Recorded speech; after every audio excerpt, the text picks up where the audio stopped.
Class 4 pupils. Now it is SST Standard 4, and our subtopic is types of crop grown in Tanzania. In Tanzania, we have two types of crops. We have major two types of crops. We have food crops and cash crops. Crops grown in Tanzania, we have food crops and cash crops.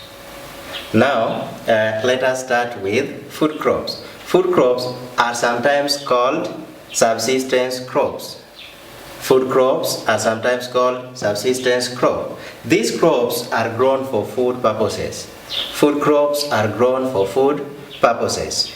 Example of these crops are like maize, beans, rice, yams, potato, millet, sorghum, and other crops.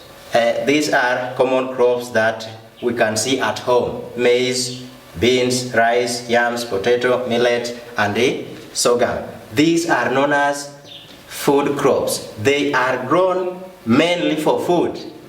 They are grown mainly for food. Another type of crop is cash crops. Cash crops, my dear pupils, is sometimes called commercial crops. Is sometimes called commercial crops. These crops, commercial crops, when we are talking about commercial crops or cash crops, these are crops grown for selling purposes. They are not for food. These crops are not for food.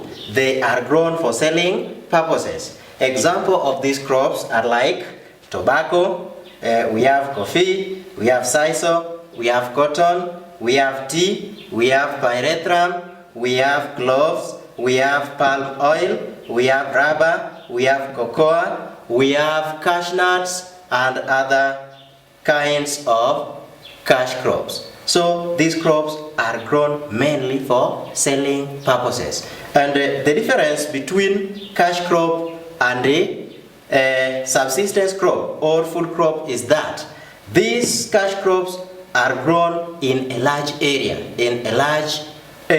of land, while these food crops are grown in a small area, Okay, for today, let me end up there. So far, so